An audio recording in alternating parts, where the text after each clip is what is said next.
എല്ലാ പ്രിയപ്പെട്ട വിദ്യാർത്ഥികളെയും പ്ലസ് വണ്ണിൻ്റെ ഒന്നാമത് ചാപ്റ്റർ സെറ്റ്സ് അതിൻ്റെ മൂന്നാമത് ക്ലാസ്സിലേക്ക് സന്തോഷത്തോടെ സ്വാഗതം ചെയ്യുന്നു. മൂന്നാമത്തെ ക്ലാസ് തുടങ്ങുന്നതിന് മുമ്പ് കഴിഞ്ഞ ക്ലാസ്സിൽ നമ്മൾ കണ്ട പ്രധാനപ്പെട്ട കാര്യങ്ങൾ നമുക്കൊന്ന് ഓർക്കാം. എന്തായിരുന്നു കഴിഞ്ഞ ക്ലാസ്സിൽ പഠിച്ചത് നിങ്ങൾക്ക് ഓർമ്മയുണ്ടോ? Methods of representing A set. ഒരു സെറ്റിനെ റെപ്രസെൻറ്റ് ചെയ്യുന്ന രണ്ട് മാർഗങ്ങളാണ് കഴിഞ്ഞ ദിവസം നമ്മൾ പഠിച്ചത്. പെട്ടെന്നൊന്ന് ഓർത്തെ എന്തൊക്കെയായിരുന്നു ആ രണ്ട് മാർഗങ്ങൾ. ഒന്ന്, റോസ്റ്റർ ഫോം. ഇതിന് മറ്റൊരു പേര് കൂടി ഞാൻ കഴിഞ്ഞ ദിവസം പറഞ്ഞു തന്നു. എന്തായിരുന്നു ഇതിൻ്റെ മറ്റൊരു പേര്? Tabular form. രണ്ടാമത്തെ ഫോം ഏതാ? Set builder form. എന്തായിരുന്നു റോസ്റ്റർ ഫോം? എലമെൻറ്റ്സ് എഴുതി, എലമെൻറ്റ്സിനെ കോമ കൊണ്ട് സെപ്പറേറ്റ് ചെയ്ത് സെറ്റിൻ്റെ ബ്രാക്കറ്റിനകത്ത് എൻക്ലോസ് ചെയ്യും. സെറ്റ് ബിൽഡർ ഫോമോ? സെറ്റ് ബിൽഡർ ഫോമിൽ എലമെൻറ്റ്സിനെ അതിൻ്റെ കോമൺ പ്രോപ്പർട്ടി, പൊതു സ്വഭാവം അല്ലെങ്കിൽ ക്യാരക്ടറിസ്റ്റിക് പ്രോപ്പർട്ടി കൊണ്ടാണ് റെപ്രസെൻറ്റ് ചെയ്യുന്നത്. നമുക്കതിൻ്റെ ഒരു ഉദാഹരണം കൂടി പെട്ടെന്നൊന്ന് നോക്കിയേക്കാം. നമുക്ക് the set of all vowels in the English alphabet. English ആൽഫബറ്റിലെ വൗവൽസിൻ്റെ സെറ്റ് ഒന്ന് പരിചയപ്പെടാം. ആദ്യം ഞാൻ അതിൻ്റെ റോസ്റ്റർ ഫോം ഒന്ന് എഴുതട്ടെ. നിങ്ങൾ അതിൻ്റെ റോസ്റ്റർ ഫോം പെട്ടെന്ന് പറഞ്ഞു നോക്കിയാൽ മനസ്സിനകത്ത് set of all vowels in the English alphabet, set AEIOU. Elements എഴുതി കോമ കൊണ്ട് സെപ്പറേറ്റ് ചെയ്ത് സെറ്റിൻ്റെ ബ്രാക്കറ്റിനകത്ത് എൻക്ലോസ് ചെയ്തു. ഈ ഫോമിൻ്റെ പേരാണ് ഏത് ഫോം? Roster form. ഇനി set builder form. Set of all x such that x is a vowel in the English alphabet. ദാ ഇവിടെ എലമെൻറ്റ്സിൻ്റെ കോമൺ പ്രോപ്പർട്ടി, ഈ എലമെൻറ്റ്സ് ഉണ്ടല്ലോ ഈ അഞ്ചെണ്ണം, ഇതിൻ്റെ കോമൺ പ്രോപ്പർട്ടിയാണ് ഈ എഴുതിയിരിക്കുന്നത്. ഇത് റോസ്റ്റർ ഫോം, ഈ റോസ്റ്റർ ഫോമിൻ്റെ സെറ്റ് ബിൽഡർ ഫോമാണ് ഈ എഴുതിയിരിക്കുക. ഇത്രയുമാണ് കഴിഞ്ഞ ദിവസം നമ്മൾ പഠിച്ചു നിർത്തിയത്. ഇനി നമുക്ക് ഇന്നത്തെ ക്ലാസ്സിലേക്ക് കടക്കാം. ഇന്നത്തെ ക്ലാസ്സിൽ ആദ്യം നമ്മൾ പഠിക്കുന്നത് ടൈപ്സ് ഓഫ് സെറ്റ്സ് ആണ്. സെറ്റിൻ്റെ ഡിഫറൻറ്റ് ടൈപ്പുകൾ, ടൈപ്സ് ഓഫ് സെറ്റ്സ്. നമുക്ക് തുടങ്ങാം. ഈ ഒരു സെറ്റ് ബിൽഡർ ഫോം നോക്കിയേ. Set of all x such that x is A natural number between 2 and 3. ഈ സെറ്റിലെ എലമെൻറ്റ്സ് ഏതൊക്കെയാ? നാച്ചുറൽ നമ്പർ, എണ്ണൽ സംഖ്യ, ബിറ്റ്വീൻ 2 and 3. 2നും 3നും ഇടയ്ക്കുള്ള എണ്ണൽ സംഖ്യ. നമ്മൾ കുഴഞ്ഞുപോയി. കാര്യം എന്താ? 2നും 3നും ഇടയ്ക്ക് എണ്ണൽ സംഖ്യയില്ല. 2 കഴിഞ്ഞാൽ അടുത്ത നാച്ചുറൽ നമ്പർ ഏതാ? 3 അല്ലേ? അപ്പോൾ 2നും 3നും ഇടയ്ക്കുള്ള എണ്ണൽ സംഖ്യ ചോദിച്ചാൽ നമുക്ക് ഉത്തരം പറയാൻ പറ്റില്ല. കാരണം അങ്ങനെ എണ്ണൽ സംഖ്യ ഇല്ലല്ലോ. എന്ന് പറഞ്ഞാൽ ഈ സെറ്റിൽ ഒരെലമെൻറ്റ് പോലുമില്ല. ശരിയാണല്ലോ. നമുക്ക് അടുത്ത ഒരു സെറ്റ് നോക്കിയേ. Set of all x such that x² + 1 = 0 x element of R. എന്താ R? Set of all real numbers, രേഖീയ സംഖ്യകൾ. നമ്മൾ കഴിഞ്ഞ ദിവസം പറഞ്ഞു. x² + 1 = 0. ഇത് സെക്കൻഡ് ഡിഗ്രി ഇക്വേഷനാണ്. ഈ സെക്കൻഡ് ഡിഗ്രി ഇക്വേഷൻ്റെ സൊല്യൂഷനാണ് നമ്മളിവിടെ കണ്ടുപിടിക്കേണ്ടത്. ഒരു സെക്കൻഡ് ഡിഗ്രി ഇക്വേഷൻ സോൾവ് ചെയ്യാൻ നമ്മൾ 10ാം ക്ലാസ്സിൽ കുറേ കണ്ടതാണ്.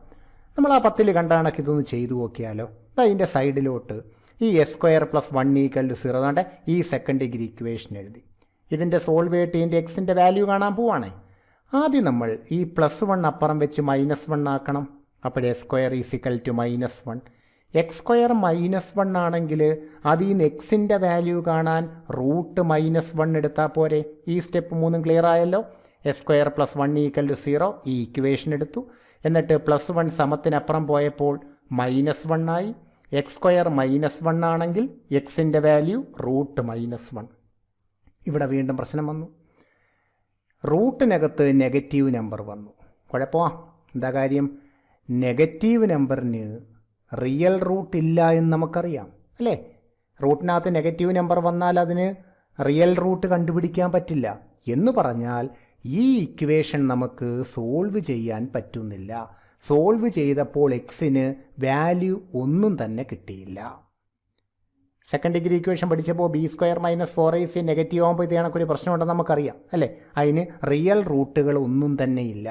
എന്ന് പറഞ്ഞാൽ ഈ സെറ്റിൽ എത്ര എലമെൻ്റ് ഉണ്ടെന്ന് ചോദിച്ചാൽ നമ്മൾ പറയും ഇതിൽ ഒരെലമെൻറ്റുമില്ല. കാരണം ആ ഇക്വേഷൻ സോൾവ് ചെയ്തിട്ട് എക്സിൻ്റെ വില നമുക്ക് കണ്ടുപിടിക്കാൻ പറ്റിയില്ല. അപ്പോൾ ഈ സെറ്റിലും എലമെൻറ്റ് ഒന്നും തന്നെ ഇല്ല. നമുക്ക് അടുത്ത ഒരു ഉദാഹരണം നോക്കാം. Set x such that set of all x such that x is a point common to any two parallel lines. എന്താണ് പാരലൽ ലൈൻസ് എന്ന് പറഞ്ഞാൽ? സമാന്തര രേഖകൾ. കോമൺ പോയിന്റ് എന്താ? കോമൺ പോയിന്റ് എന്ന് പറഞ്ഞാൽ രണ്ട് സമാന്തര രേഖകൾക്ക് പൊതുവായി വരുന്ന പോയിന്റ്സ്. അതാണ് ഈ set. Set of all x such that x is a point common to any two parallel lines. ഇതേപോലെയാണ് രണ്ട് സമാന്തര രേഖകൾ ഇരിക്കുക. ഈ സമാന്തര രേഖകൾക്ക് കോമൺ പോയിന്റ് ഉണ്ടോ? ഇല്ല. എന്താ കാരണം? കോമൺ പോയിന്റ് വേണമെങ്കിലേ ആ രണ്ട് ലൈനുകൾ കൂട്ടിമുട്ടണ്ടേ? ആ കൂട്ടിമുട്ടുന്ന പോയിന്റിനെയാണ് കോമൺ പോയിന്റ് എന്ന് പറയുക. രണ്ട് സമാന്തര രേഖകൾ കൂട്ടിമുട്ടുമോ? ഇല്ല. അപ്പോൾ സമാന്തര രേഖകൾക്ക് കോമൺ പോയിന്റ്സ് ഉണ്ടോ? ഇല്ല. ചുരുക്കം പറഞ്ഞാൽ ഈ സെറ്റിലും എലമെൻറ്റ്സ് ഒന്നുമില്ല. ഇങ്ങനെ എലമെൻറ്റുകൾ ഒന്നുമില്ലാത്ത നമ്മൾ ഈ പറഞ്ഞതുപോലെയുള്ള സെറ്റുകൾ, ആ സെറ്റുകൾക്ക് വിളിക്കുന്ന പേരാണ് empty set. M T എന്ന് പറയുന്ന വാക്കിൻ്റെ അർത്ഥം തന്നെ ശൂന്യമെന്നാണ്, ഒന്നുമില്ല എന്നർത്ഥമാണ്. അപ്പോഴാണ് എന്താണ് എം ടി സെറ്റ് എന്ന് പറഞ്ഞാൽ? A set which does not contain any element.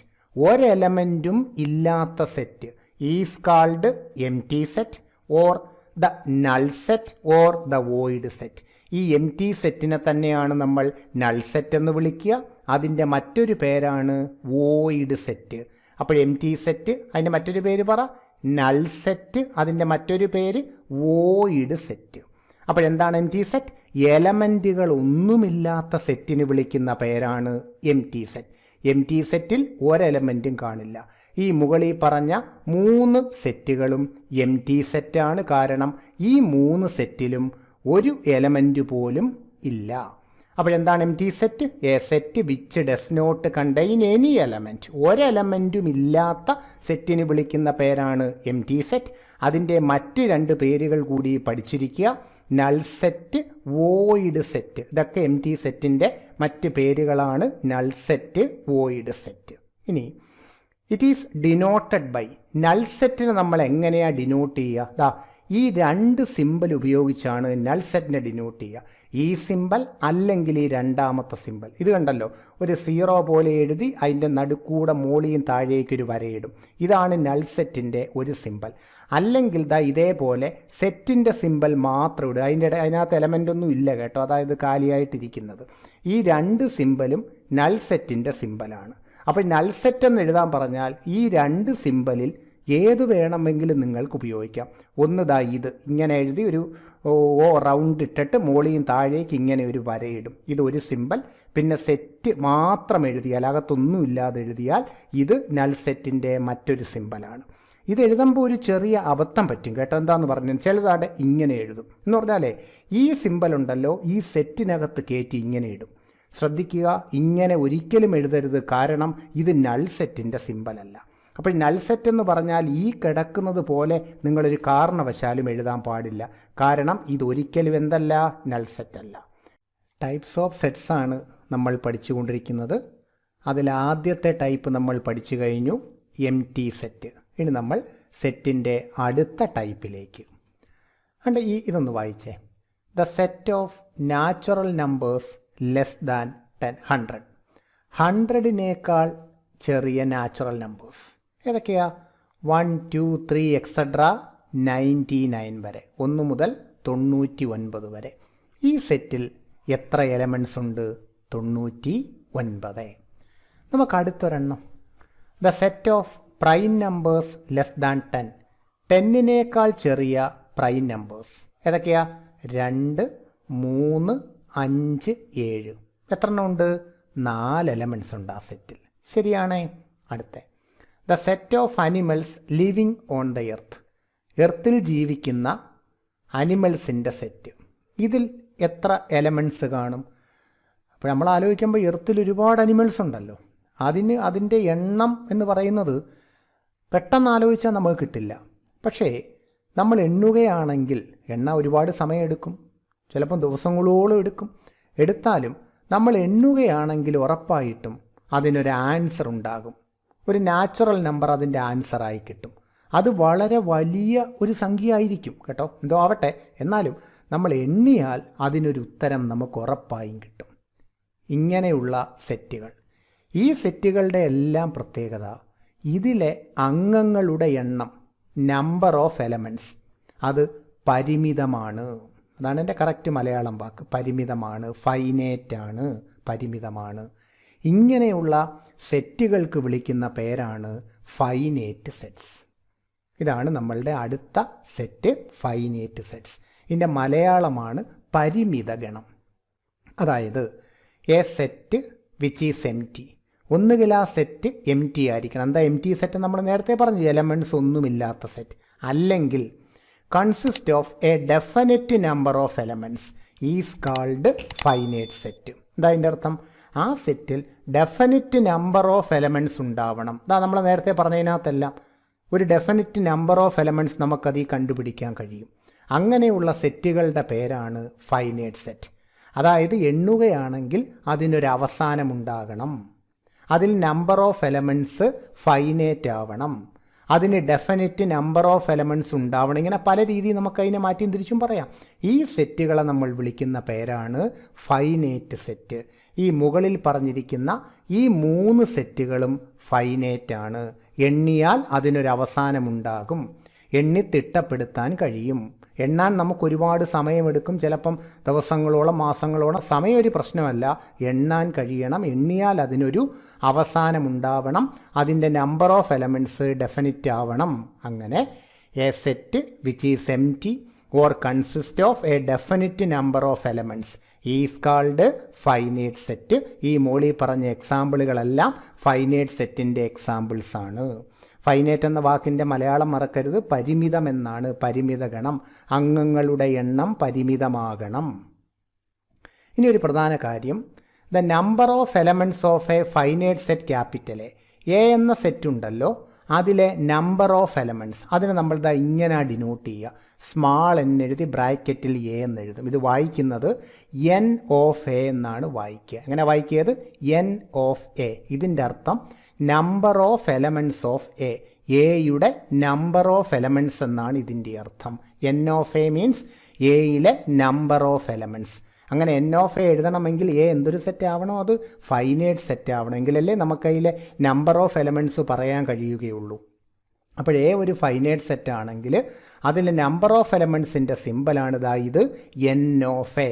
N small, A capital. കാരണം എ സെറ്റാണ്, സെറ്റിൻ്റെ പേര് ക്യാപിറ്റൽ ലെറ്ററിലാണ് സാധാരണ എഴുതുക. അപ്പോൾ N of A, number of elements of A എന്നാണ് അത് വായിക്കുക, എയിലെ നമ്പർ ഓഫ് എലമെൻറ്റ്സ്. പിന്നെ ഇതിൻ്റെ ഡെഫിനിഷനിൽ നിന്നൊരു കാര്യം നമുക്ക് മനസ്സിലാകും. M T set, null set. ആ എം ടി സെറ്റ് എന്തൊരു സെറ്റാണ്? ഫൈനൈറ്റ് സെറ്റാണ്. Null set is A finite set. അത് പ്രത്യേകം ശ്രദ്ധിക്കണം. ടൈപ്സ് ഓഫ് സെറ്റിൽ അടുത്ത സെറ്റാണ് ഇൻഫിനിറ്റ് സെറ്റ്സ്. നമ്മൾ നേരത്തെ ഫൈനൈറ്റ് സെറ്റ് പഠിച്ചല്ലോ. ഒരു സെറ്റിന് ഡെഫിനിറ്റ് നമ്പർ ഓഫ് എലമെൻറ്റ്സ് ഉണ്ടെങ്കിൽ ആ സെറ്റിൻ്റെ പേരാണ് ഫൈനൈറ്റ് സെറ്റ്. ഇൻഫിനിറ്റ് സെറ്റ് എന്ന് പറഞ്ഞാൽ a set which is not finite. Finite അല്ലാത്ത സെറ്റുകൾ, അതിന് വിളിക്കുന്ന പേരാണ് ഇത് ഇൻഫിനിറ്റ് സെറ്റ്. അതായത് ഈ സെറ്റുകൾ നമ്മൾ കൗണ്ട് ചെയ്താൽ, നമ്മൾ എണ്ണിയാൽ അതിനൊരു അവസാനമുണ്ടാകില്ല. അങ്ങനെയുള്ള സെറ്റുകളെയാണ് നമ്മൾ എന്ത് പേര് വിളിക്കുക? Infinite set. അനന്തഗണം എന്നാണ് അതിൻ്റെ മലയാളം. അനന്തം എന്ന് പറഞ്ഞാലേ അതിൻ്റെ ആശയം നിങ്ങൾക്ക് മനസ്സിലായല്ലോ, അവസാനമില്ലാത്തത് എന്ന മീനിങ് ആണ്. അപ്പോൾ പഠിക്കാനുള്ള ഡെഫിനിഷൻ നമുക്ക് എളുപ്പം. ഒരു സെറ്റ് ഫൈനൈറ്റ് അല്ലെങ്കിൽ ആ സെറ്റിനെ നമ്മൾ എന്ത് പേര് വിളിക്കും? ഇൻഫിനിറ്റ് സെറ്റ് എന്ന് വിളിക്കും. അതായത് അതിലെ അംഗങ്ങൾ നമ്മൾ എണ്ണിയാൽ അതിനൊരു അവസാനമുണ്ടാകില്ല, അതിലെ അംഗങ്ങളുടെ എണ്ണം ഇത്ര എന്ന് നമുക്ക് പറയാൻ കഴിയില്ല. അങ്ങനെയുള്ള സെറ്റുകളെയാണ് നമ്മൾ എന്ത് പേര് വിളിക്കുക? ഇൻഫിനിറ്റ് സെറ്റ് എന്ന് വിളിക്കുക. നമുക്കതിൻ്റെ ഒരു എക്സാമ്പിൾ നോക്കിയേ. The set of all points in A line. ഒരു ലൈനിൽ എത്ര പോയിൻറ്റ്സ് ഉണ്ട്? ഇൻഫിനിറ്റ് നമ്പർ ഓഫ് പോയിൻറ്റ്സ് ഇല്ലേ? ഇത്ര എണ്ണവും നമുക്ക് പറയാൻ പറ്റുമോ? ഇല്ല. അതേപോലെ അടുത്തത് the set of real numbers. Real numbers ഒരുപാടുണ്ടല്ലോ, ഇൻഫിനിറ്റ് നമ്പർ ഓഫ് റിയൽ നമ്പേഴ്സാണ്. അതും ഇത്ര എണ്ണം എന്ന് നമുക്ക് പറയാൻ കഴിയില്ല. The set of parallel lines in a plane. ഒരു പ്ലെയിനിൽ ഒരു ലൈൻ വരച്ചാൽ അതിന് പാരലായിട്ട് നമുക്ക് ഇൻഫിനിറ്റ് നമ്പർ ഓഫ് ലൈൻസ് വരച്ചു പോകാൻ പറ്റും. ഇതെല്ലാം ഇൻഫിനിറ്റ് സെറ്റിൻ്റെ എക്സാമ്പിൾസ് ആണ്. അപ്പോഴെന്താണ് ഫൈനൈറ്റ് സെറ്റ്? ഒരു സെറ്റിന് ഡെഫിനിറ്റ് നമ്പർ ഓഫ് എലമെൻറ്റ്സ് ഉണ്ടെങ്കിൽ അത് ഫൈനൈറ്റ് സെറ്റാണ്.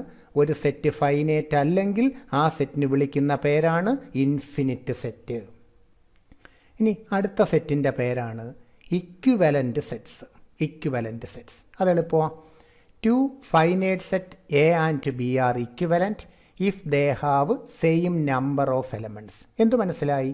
രണ്ട് സെറ്റിലെ നമ്പർ ഓഫ് എലമെൻറ്റ്സ് ഈക്വൽ ആണെങ്കിൽ, അതായത് ആ രണ്ട് സെറ്റിലും സെയിം നമ്പർ ഓഫ് എലമെൻറ്റ്സ് ആവണം. അങ്ങനെയുള്ള സെറ്റിന് വിളിക്കുന്ന പേരാണ് ഇക്വിവലൻ്റ് സെറ്റ്സ്. എന്താണ് ഇക്വിവലൻ്റ് സെറ്റ്സ്? എയും ബിയും രണ്ട് ഫൈനൈറ്റ് സെറ്റാണ്. ആ സെറ്റിലെ നമ്പർ ഓഫ് എലമെൻറ്റ്സ് തുല്യമാണെങ്കിൽ ആ സെറ്റുകളെ നമ്മൾ എന്തു പേര് വിളിക്കും? ഇക്വിവലൻ്റ് സെറ്റ്സ് എന്ന് വിളിക്കും. അതായത് എയും ബിയും ഇക്വിവലൻ്റ് ആണെങ്കിൽ n of a equal to n of b. What is the meaning of n of a? Number of elements of a. What is n of b? Number of elements of b. n of a equal to n of b എന്ന് പറഞ്ഞ അർത്ഥം എയിലെയും ബിയിലെയും number of elements equal ആണെന്നാണ്. n of a equal to n of b. ഇതവിടെ നോക്കിയേ, A equal to set 1 2 3, B equal to set A B C. എയിൽ എത്ര elements ഉണ്ട്? 3. ബിയിൽ എത്ര എലമെൻറ്റ്സ് ഉണ്ട്? 3. എയിലെയും ബിയിലെയും നമ്പർ ഓഫ് എലമെൻറ്റ്സ് തുല്യമല്ലേ? എയിലും 3 എലമെൻറ്റ്സ്, ബിയിലും 3 എലമെൻറ്റ്സ്. അപ്പോൾ എയും ബിയും എന്തൊരു സെറ്റാണ്? ഇക്വിവലൻ്റ് സെറ്റ്സ് ആണ്. അപ്പോഴെന്താണ് ഇക്വിവലൻ്റ് സെറ്റ്സ്? രണ്ട് സെറ്റിലെ നമ്പർ ഓഫ് എലമെൻറ്റ്സ്, രണ്ട് ഫൈനൈറ്റ് സെറ്റ്സിലെ നമ്പർ ഓഫ് എലമെൻറ്റ്സ് ഈക്വൽ ആണെങ്കിൽ ആ സെറ്റുകൾക്ക് വിളിക്കുന്ന പേരാണ് ഇക്വിവലൻ്റ് സെറ്റ്സ്. ടൈപ്സ് ഓഫ് സെറ്റിൽ അടുത്ത ടൈപ്പിലേക്ക് ഇതവിടെ നോക്കിയേ. A equal to set of all x such that x is a letter in the word alloy. ഈ അലോയ് എന്ന വേർഡിലെ ലെറ്റേഴ്സ് നമുക്കതിൻ്റെ റോസ്റ്റർ ഓഫ് ആ സെറ്റിലെ എലമെൻറ്റ്സ് ഏതൊക്കെയാണ് നമുക്കറിയാമല്ലോ. എ ഉണ്ട്, എൽ ഉണ്ട്, ഒ ഉണ്ട്, വൈ ഉണ്ട്. ഒരു ലെറ്റർ ഒരു പ്രാവശ്യമേ നമ്മൾ സാധാരണ എഴുതാറുള്ളൂ. ഇനി അടുത്ത സെറ്റ് നോക്കിയേ. B equal to set of all x such that x is a letter in the word loyal. Loyal എന്ന വേർഡിലെ ലെറ്റേഴ്സ് ഏതൊക്കെയാണ്? ലെറ്റേഴ്സ് ആ ബിയിലെ എലമെൻറ്റ്സ് ഏതൊക്കെയാണ് പറ? എല്ലുണ്ട്, ഒ ഉണ്ട്, വൈ ഉണ്ട്, എ ഉണ്ട്. 2 എല്ലുണ്ടെങ്കിലും നമ്മൾ ഒരു വട്ടം എഴുതത്തോളം നമുക്കറിയാം. റെപ്പറ്റീഷൻ നമ്മൾ ഒഴിവാക്കിയാണ് സെറ്റിലെ എലമെൻറ്റ്സ് എഴുതുക. ഈ എയും ബിയും നിങ്ങളൊന്ന് ശ്രദ്ധിച്ച് നോക്കിയേ. ഈ എ എന്ന സെറ്റിലെ 4 എലമെൻറ്റ്സും ബിയിലുണ്ടല്ലേ. ദാണ്ടെ എല് ദാ ഇവിടെ ഉണ്ട്, എ ദാണ്ടെ, ഒ ദാ ഇവിടെ ഉണ്ട്, വൈ ഉണ്ട്. തിരിച്ചും എൽ ഇവിടെ ഉണ്ട്, ഒ ഇവിടെ ഉണ്ട്, വൈ ഇവിടെ ഉണ്ട്, എ ഇവിടെ ഉണ്ട്. തിരിഞ്ഞു ആണ്ട എലമെൻറ്റ്സ് അങ്ങോട്ടും ഇങ്ങോട്ടും മാറിയും തിരിഞ്ഞും കിടക്കുവാന്നേ ഉള്ളൂ.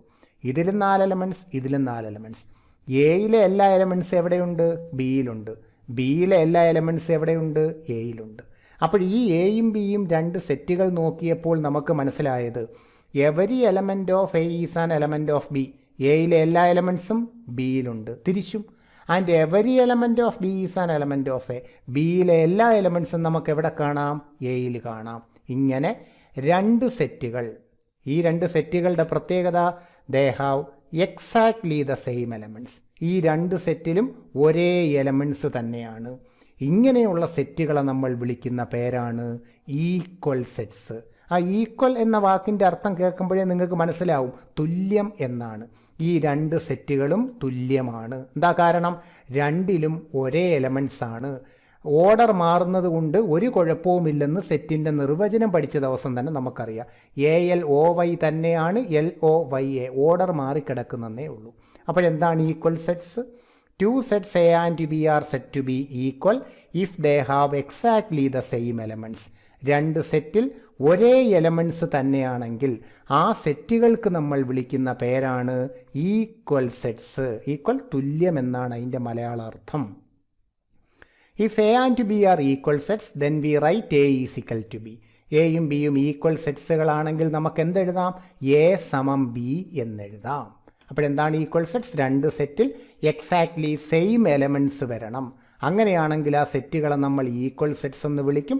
എയിലെ എല്ലാ എലമെൻറ്റ്സും ബിയിൽ കാണും, ബിയിലെ എല്ലാ എലമെൻറ്റ്സും എയിൽ കാണും. എയും ബിയും ഈക്വൽ സെറ്റ്സ് ആണെങ്കിൽ നമുക്ക് എന്തെഴുതാം? എ ഈക്വൽ ടു ബി എന്നെഴുതാം. മറ്റൊരു ഈക്വൽ സെറ്റ്സിൻ്റെ എക്സാമ്പിൾ നോക്കിയേ. A equal to set 1 2 3 4, B equal to set 4 2 3 1. നോക്കിയേ, 2 എലമെൻറ്റ്സ് എക്സാക്ട്ലി ദ സെയിം അല്ലേ? തിരിഞ്ഞ് ഓർഡർ മാറിക്കിടക്കുന്നല്ലേ ഉള്ളൂ. രണ്ടിലും എക്സാക്ട്ലി ദ സെയിം എലമെൻറ്റ്സ് ആണ്. Therefore we can write A equal to B. A equal to set 1 2 3, B equal to set 0 2 3 4. ഈ 2 സെറ്റുകൾ equal ആണോ? നോക്കിയേ, അല്ല. ഈക്വൽ ആകണമെങ്കിലേ ഇത് രണ്ടിലും എക്സാക്ട്ലി ദ സെയിം എലമെൻറ്റ്സ് വരണ്ടേ? ഇത് രണ്ടിലും അങ്ങനെയാണോ? അല്ല. രണ്ട് എക്സാക്ട്ലി സെയിം എലമെൻറ്റ്സ് ആണോ? അല്ല. അവിടെ 0 ഇവിടെ ഇല്ലല്ലോ, ഇല്ല. അപ്പോൾ ഈ രണ്ട് സെറ്റുകൾ ഈക്വൽ അല്ല. ഈ രണ്ട് സെറ്റുകൾ ഈക്വൽ അല്ലെങ്കിൽ നമ്മൾ ഇങ്ങനെ എഴുതും, എ ഇതെങ്ങനെ വായിക്കുക? Not equal to A not equal to B. ഈ രണ്ട് സെറ്റും ഈക്വൽ അല്ല എന്ന് സൂചിപ്പിക്കാൻ നമ്മൾ ഇങ്ങനെയാണ് എഴുതുന്നത്, A not equal to B. ഇനി നമ്മൾ അടുത്ത പഠിക്കാൻ പോകുന്നത് സിംഗിൾട്ടൺ സെറ്റാണ്. സിംഗിൾ എന്ന വാക്കിൻ്റെ മീനിങ് തന്നെ നിങ്ങൾക്കറിയാം, ഒന്ന് എന്നാണ്. അപ്പോൾ എന്തായിരിക്കും singleton set? A set consisting of A single element is called singleton set. അർത്ഥം മനസ്സിലായല്ലോ? ഒരു സെറ്റിൽ ഒറ്റ എലമെൻറ്റ് മാത്രമേ കാണാൻ പാടുള്ളൂ. ഒരെലമെൻറ്റ് മാത്രമുള്ള സെറ്റിൻ്റെ പേരാണ് സിംഗിൾട്ടൺ സെറ്റ്. എക്സാമ്പിൾ ഇതാ ഇത്രയേ ഉള്ളൂ, ഒരു സെറ്റ് 3. ഇത് ഈ ഒരെലമെൻ്റല്ലേ ഉള്ളൂ, 3 മാത്രം. അപ്പോഴങ്ങനെ ഒരെലമെൻറ്റ് മാത്രമുള്ള സെറ്റിന് വിളിക്കുന്ന പേരാണ് സിംഗിൾട്ടൺ സെറ്റ്. ആ പേര് കേൾക്കുമ്പോൾ തന്നെ നമുക്ക് മനസ്സിലാവും, ഒരെലമെൻറ്റ് മാത്രമുള്ള സെറ്റിനെ സിംഗിൾട്ടൺ സെറ്റ് എന്നാണ് നമ്മൾ വിളിക്കുന്നത്. ഇനി കാർഡിനാലിറ്റി അല്ലെങ്കിൽ കാർഡിനൽ നമ്പർ. ഇതെന്ന് പറഞ്ഞാൽ ഒരു സെറ്റിലെ അംഗങ്ങളുടെ എണ്ണം, number of elements of a set, അതിന് വിളിക്കുന്ന പേരാണ് ആ സെറ്റിൻ്റെ കാർഡിനാലിറ്റി. അപ്പോഴെന്താണ് cardinality? Number of elements of a set, ഒരു സെറ്റിലെ അംഗങ്ങളുടെ എണ്ണം. അങ്ങനെയാണെങ്കിൽ പറ, സിംഗിൾട്ടൺ സെറ്റിൻ്റെ കാർഡിനാലിറ്റി എത്ര? കാർഡിനാലിറ്റി എന്ന് വെച്ചാൽ സെറ്റിനകത്തുള്ള നമ്പർ ഓഫ് എലമെൻറ്റ്സ് ആണ്. ഇതിൽ ഒറ്റ എലമെൻ്റല്ലേ ഉള്ളൂ. അപ്പോൾ സിംഗിൾട്ടൺ സെറ്റിൻ്റെ കാർഡിനാലിറ്റി 1 ആണ്. അപ്പോഴെന്താണ് കാർഡിനാലിറ്റി? ഒരു സെറ്റിലെ നമ്പർ ഓഫ് എലമെൻറ്റ്സ്, അംഗങ്ങളുടെ എണ്ണം, അതിന് വിളിക്കുന്ന പേരാണ് കാർഡിനാലിറ്റി ഓർ കാർഡിനൽ നമ്പർ. ഇനി നമ്മൾ വളരെ പ്രധാനപ്പെട്ട ഒരാശയമാണ് പഠിക്കാൻ പോകുന്നത്, ശ്രദ്ധിച്ച് കേട്ടിരുന്നോണം. A equal to set 1 3 4, B equal to set 1 2 3 4 5. ഈ രണ്ട് സെറ്റുകളിലേക്ക് നിങ്ങളൊന്ന് ശ്രദ്ധിച്ച് നോക്കിയേ. എന്നിട്ട് ഇവർ തമ്മിൽ എന്തെങ്കിലും ഒരു ബന്ധമുണ്ടോ നിങ്ങൾ പെട്ടെന്ന് നോക്കി പറഞ്ഞേ. ഒന്ന് നോക്കിയേ, പെട്ടെന്നൊരു കാര്യം നമുക്ക് കാണാം. എന്താണെന്ന് മനസ്സിലായോ? എയിലെ എല്ലാ എലമെൻറ്റ്സും ബിയിലുണ്ട്. ശരിയാണോ സാറ് പറഞ്ഞേ? നോക്കിയേ, എയിലെ 1 ദാ ബിയിലുണ്ട്, എയിലെ 3 ദാ ബിയിലുണ്ട്, എയിലെ 4 അതും ബിയിലുണ്ട്. അപ്പോൾ എ എന്ന സെറ്റിലെ എല്ലാ എലമെൻറ്റ്സും നമുക്ക് എവിടെ കാണാം? ബിയിൽ കാണാം. അപ്പോൾ നമ്മളിവിടെ കണ്ട പ്രത്യേകത, every element of A is an element of B. എയുടെ എല്ലാ എലമെൻറ്റ്സും ബിയിലുണ്ട്. അങ്ങനെയാണെങ്കിൽ ഈ എ എന്ന സെറ്റ് ബിയുടെ സബ്സെറ്റാണ്. എന്താണ് വാക്ക്? സബ്സെറ്റ്. അപ്പോൾ എ എന്ന സെറ്റിലെ എല്ലാ എലമെൻറ്റ്സും ബിയിലുണ്ടെങ്കിൽ ഈ എ ഈ ബിയുടെ സബ്സെറ്റാണ്. ദാ ഈ സിമ്പിൾ ഉണ്ടല്ലോ, ഇതാ ഇങ്ങനെ ഈ വളഞ്ഞുള്ള ഈ സിമ്പിൾ, ഇതിനെ നമ്മൾ വായിക്കുന്നത് ഈസ് എ സബ്സെറ്റ് ഓഫ്, അതായത് സബ്സെറ്റിൻ്റെ സിമ്പിളാണിത്. ഇതിനെ നമ്മൾ വായിക്കുന്നത് ഈസ് എ സബ്സെറ്റ് ഓഫ് അല്ലെങ്കിൽ ഈസ് കണ്ടെയ്ൻഡ് ഇൻ. ഇങ്ങനെ രണ്ട് രീതിയിൽ നമുക്ക് ഈ സിമ്പിൾ വായിക്കാം. നമ്മൾ കൂടുതലായും ഈ ഈസ് എ സബ്സെറ്റ് ഓഫ് എന്നാണ് നമ്മൾ ഇതിനെ സാധാരണഗതിയിൽ വായിക്കുക. ഇങ്ങനെയും വായിക്കാം. അപ്പോൾ ഇതാണ് സബ്സെറ്റിൻ്റെ സിമ്പിൾ. ആ സിമ്പിൾ കണ്ടല്ലോ, അങ്ങനെ എഴുതിയതാണ്, ഇങ്ങനെ വളഞ്ഞുള്ള ഈ സിമ്പിൾ. ഇതിനെ ഈസ് എ സബ്സെറ്റ് ഓഫ് എന്നാണ് നമ്മൾ വായിക്കുക. ഇതാണ് സബ്സെറ്റിൻ്റെ സിമ്പിൾ. അപ്പോൾ നമ്മൾ പഠിച്ചു തുടങ്ങിയ ടോപ്പിക്കാണ് സബ്സെറ്റ്സ്. എന്താണ് സബ്സെറ്റ്സ്? നമ്മൾ പറഞ്ഞു, consider 2 sets A and B. ഇതേപോലെ രണ്ട് സെറ്റുകൾ എയും ബിയും പരിഗണിക്കുക. If every element of A is an element of B. A എന്ന സെറ്റിലെ എല്ലാ എലമെൻറ്റ്സും ബിയിലുണ്ടെങ്കിൽ A is a subset of B. ഈ എ എന്നത് ബിയുടെ എന്താണ്? സബ്സെറ്റാണ്. And it is written as. ഇതിങ്ങനെ എഴുതുന്നു. നോക്കിയേ, എ ഇട്ട് സബ്സെറ്റിൻ്റെ സിമ്പൽ ഇട്ട് ബി. ഈ സിമ്പലിനെ എങ്ങനെ വായിക്കുമെന്ന് നമ്മളിവിടെ പറഞ്ഞായിരുന്നു കേട്ടോ, ഈസ് എ സബ്സെറ്റ് ഓഫ്. അത് നിങ്ങൾ മൊത്തം വായിച്ചാണ്, A is a subset of B. ഇതങ്ങനെ വായിക്കുക, A is a subset of B എന്നാണ് റീഡസ്, അതായത് വായിക്കുന്നത് ഇങ്ങനെയാണെന്നാണ് എഴുതിയിരിക്കുന്നത്. അപ്പോൾ A is a subset of B. ഇതൊന്നുകൂടെ വായിച്ചേ, A is a subset of B. ഒന്നുകൂടെ വായിര്, A is a subset of B. അതിൻ്റെ അർത്ഥം എന്താ? എ എന്ന സെറ്റിലെ എല്ലാ എലമെൻറ്റ്സും എവിടെയുണ്ട്? ബി. തിരിച്ചർത്ഥമില്ല കേട്ടോ, ബിയിലെ എല്ലാം എയിലുണ്ടെന്ന് അർത്ഥമില്ല. എയിലെ എല്ലാ എലമെൻറ്റ്സും എവിടെ നമുക്ക് കാണാം? ബിയിൽ കാണാം എന്നാണ് ഇതിൻ്റെ അർത്ഥം. അപ്പോഴെന്താണ് സബ്സെറ്റിൻ്റെ ഡെഫിനിഷൻ? എയും ബിയും രണ്ട് സെറ്റുകളാണ്. എ എന്ന സെറ്റിലെ എല്ലാ എലമെൻറ്റ്സും ബിയിലുണ്ടെങ്കിൽ ഈ എ ഈ ബിയുടെ സബ്സെറ്റാണ്. ഇതാണ് സബ്സെറ്റിൻ്റെ സിമ്പൽ. ഇതിനെ നമ്മൾ വായിക്കുന്നത് ഈസ് എ സബ്സെറ്റ് ഓഫ് അല്ലെങ്കിൽ ഈസ് കണ്ടെയ്ൻഡ് ഇൻ. ഈ എഴുതിയിരിക്കുന്നതിന് നമ്മൾ വായിക്കുന്നത് A is a subset of B എന്നാണ്. അപ്പോൾ subsets consider two sets A and B. എയും ബിയും രണ്ട് സെറ്റുകൾ പരിഗണിക്കുക. Every element of A is an element of B. A എന്ന സെറ്റിലെ എല്ലാ എലമെൻറ്റ്സും ബിയിലുണ്ടെങ്കിൽ A is a subset of B. A ബിയുടെ സബ്സെറ്റാണ്. അതിന് നമ്മൾ ഇങ്ങനെയാണ് സിമ്പലിൽ എഴുതുക. എ സബ്സെറ്റ് ഓഫ് ബി എന്നാണ് വായിക്കുന്നത്. ഈ symbol is a subset of എന്ന് വായിക്കണം. ഇവിടെ വായിച്ചെയ്തു എ സബ്സെറ്റ് ഓഫ് ബി. എങ്ങനെ വായിക്കുന്നത്? A subset of B if x element of A. ഈ സിമ്പലിനെ നമ്മൾ ഇംപ്ലൈസ് എന്നാണ് വായിക്കുക. Implies x element of A implies x element of B. നമ്മൾ ഈ പറഞ്ഞതാ എക്സ് എന്ന എലമെൻറ്റ് എയിലുണ്ടെങ്കിൽ x element of B. X എവിടെയും കാണും, ബിയിലും കാണും. അതാ പറഞ്ഞേ, എയിലെ എല്ലാ എലമെൻറ്റ്സ് എവിടെയുണ്ട്? ബിയിലുണ്ട്. അപ്പോൾ എയിൽ എക്സ് എന്ന എലമെൻ്റ് ഉണ്ടെങ്കിൽ ആ എക്സ് എന്ന എലമെൻ്റ് എവിടെയും കാണും, ബിയിലും കാണും. അപ്പോഴാണ് എ ബിയുടെ എന്താകുന്നത്? സബ്സെറ്റ് ആകുന്നത്. അപ്പോൾ എ സബ്സെറ്റ് ഓഫ് ബി ആണെങ്കിൽ എയിലെ ഏത് എലമെൻ്റ് എക്സ് എടുത്താലും അത് നമുക്ക് എവിടെയും കാണാൻ പറ്റും, ബിയിലും കാണാം. അടുത്തത് every set is a subset of it self. എല്ലാ സെറ്റും അതിൻ്റെ തന്നെ സബ്സെറ്റാണ്. അതിൻ്റെ കാരണം എന്താ? എ എന്ന സെറ്റിലെ എല്ലാ എലമെൻറ്റും എയിലില്ലേ, അങ്ങനല്ലേ സബ്സെറ്റ് പറയുക. എയിലെല്ലാം ബിയിലുണ്ടെങ്കിൽ എ ബിയുടെ സബ്സെറ്റ്. അപ്പോൾ ഇത് എ എന്ന് പറയുന്നൊരു സെറ്റ് മാത്രം എടുത്താൽ എയിലെ എല്ലാ എലമെൻറ്റും എയിലുണ്ട്.